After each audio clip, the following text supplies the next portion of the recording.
알바보다 지난주에도 얘기했는데 이게 지금 편의점, 그 다음에 우리 주변에 있는 다 자영업자들, 음식점들, 뭐 이런 데들, 그 다음 택시, 이런 데가 되게 심각한 게,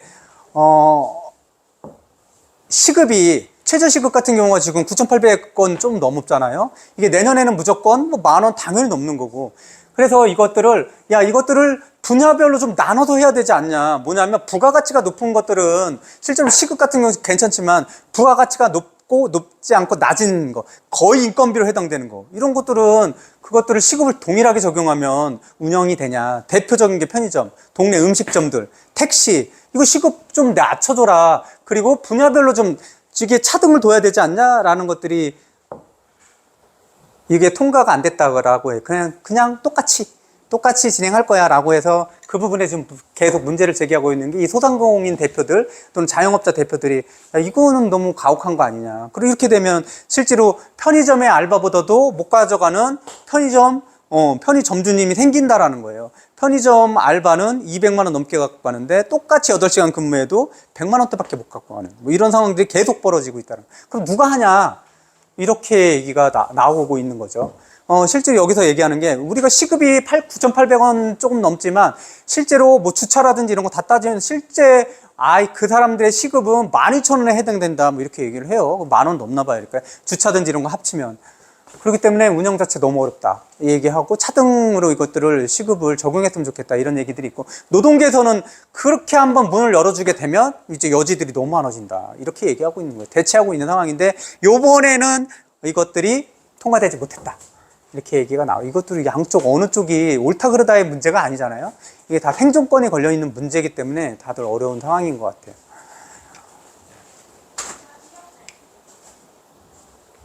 지난번에도 이것도 얘기했는데 금리가 지금 금융채 5년물을 기준으로 해가지고 실질적으로 고정금리에 대한 것들이 연동된다 그랬잖아요. 그 변동금리 같은 거는 코픽스 금리가 연동된다 그랬잖아요. 코픽스 금리는 기본적으로 그런 자금들을 내가 조달하는 비용이 코픽스 지수잖아요. 그거는 변동금리에 연동되는 거고, 이 고정금리에 연동되는 거는 대부분 금융채 5년물 정도가 된다고 그랬어요.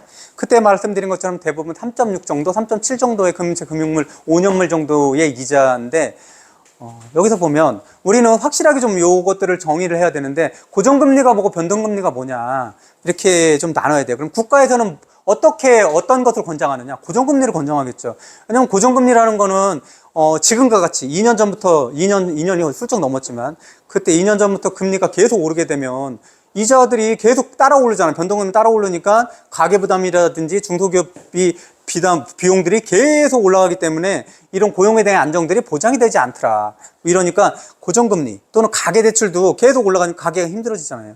고정금리면은 똑같이 맨 처음에 빌렸을 때는 가늠하고 빌리는 거잖아요. 이 정도 이자야 라고 그 사이즈를 가늠하고 빌리기 때문에 금리가 아무리 오른다고, 기준금리가 오른다고 해도 고정금리면 내가 내는 이자는 안 오르잖아요. 그러면 예상했던 그 범주로 계속 예산 범주를 벗어나지 않기 때문에 안정적이니까 주담대든 뭐든 고정금리 위주로 빌려줘라. 근데 여태까지 우리나라는 30%가 고정금리였고 나머지 7, 80%는 변동금리였다라는 거죠.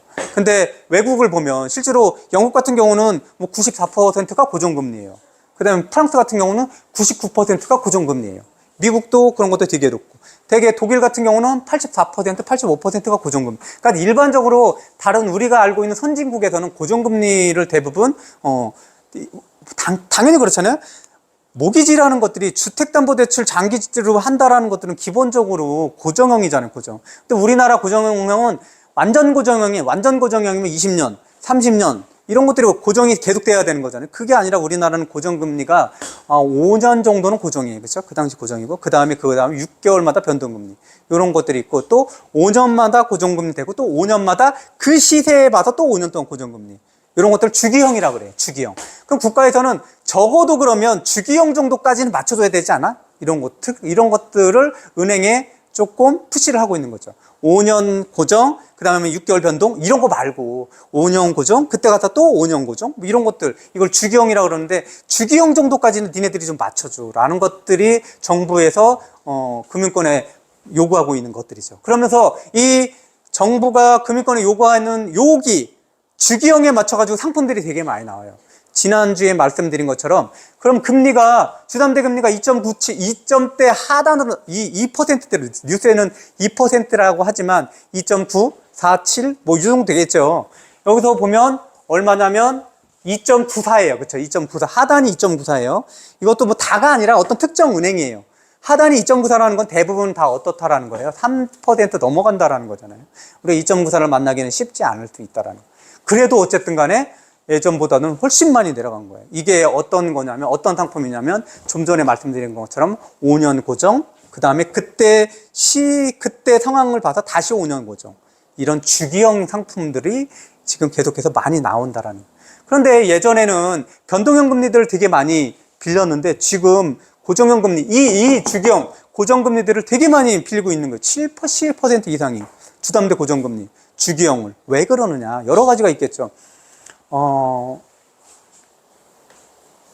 DSR을 보면서 스트레스 DSR이 7월부터 2차가 시작된다고 그랬었잖아요. 근데 그게 2달 연기됐다 그랬죠?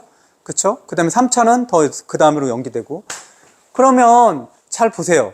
어쨌든 스트레스든 아니든 스트레스를 거기다 해가지고 스트레스 DSR로 해서 가상금리를 더 늘리든 아니든 이걸 떠나서 그거까지 넣으면은 계산하기 복잡하니까. 왜 그러면 지금 상황에서 고정형 5년, 그 다음에 5년 이런 주기형에 대해서 사람들이 몰리냐.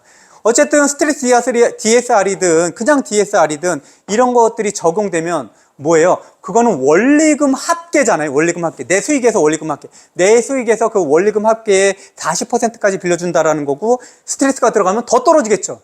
더 떨어진단 말이에요. 그런데 만약에 잘 보시면 고정형 주기형이에요. 주기형이면은 이자가 어때요? 낮죠? 이자가 낮죠. 고정형하고 그 다음 변동으로 하면 이자가 좀 높겠죠. 완전 변동형은 이자가 좀 높겠죠. 당연하잖아요. 변동형수로 이자가 지금 높아요. 지금 금융권에서 미는 게 고정형이에요, 변동형이에요. 두 개 보면 고정형이죠. 왜 그렇다고 그랬어요? 금리가 앞으로 하단이 열려 있다고 그랬잖아요. 지금 내려갈 거란 말이에요. 그러면 지금 고정으로 만약에 변동형이다 그러면 변동형이면 금리가 내려가니까 내가 지금 변동형으로 잡으면 금리가 내려갈 확률이 높잖아요. 그 은행에서는 어떻다고요?